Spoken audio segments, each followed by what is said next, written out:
Welcome to Let Me Fix This. Enjoy the video. In this video, I will explain how to create mockups in Figma. Figma is a fantastic, cloud-based design tool that empowers you to craft stunning user interfaces and experiences. Mockups are essentially visual representations of your design concepts, showing how your final product will look and feel. They are crucial for visualizing ideas, gathering early feedback, and refining your design before moving into the development phase, saving valuable time and resources. To begin, open Figma and create a brand new design file.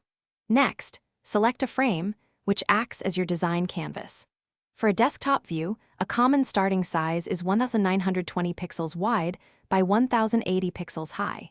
Frames are essential for organizing your design elements, allowing you to group related components and maintain a clear, structured layout throughout your project. This organization is key for efficient design. Now, let's dive into the design. Leverage Figma's robust vector tools to create precise and scalable graphics for your interface. You can also speed up your workflow by using existing components, icons, and design templates from Figma's extensive libraries. To bring your mockup to life, switch to the Prototype tab. Here, you can add interactive elements, defining how users will navigate and interact with your design, simulating a real user experience. Once your mockup is complete, it's time to share it.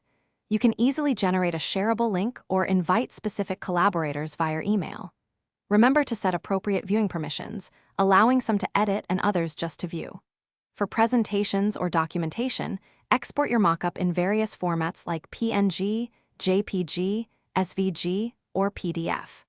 This flexibility ensures your design can be easily distributed and reviewed by anyone, anywhere. Thanks for watching. If you found this helpful, don't forget to like and subscribe.